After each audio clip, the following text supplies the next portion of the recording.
ស្រង់ទឹកភ្នែកឬរីរែកក្នុងចិត្តមានអារម្មណ៍ថាអូនលងស្នេហ៍គេច្រើនជាងអូននឹកបងអូនប្រែប្រួលខុសប្លែកពីមុនក៏ទម្លាប់មិនធ្លាប់បែកក្នុង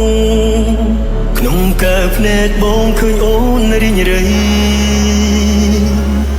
ហើយអ្វីអូនយកគេមកជំនួក្នុងបេះដូងកំពុងមានបងហើយអ្វីអូនព្យាយាមចង់សាកល្បងតែដឹងទេឈឺណាស់ខ្លា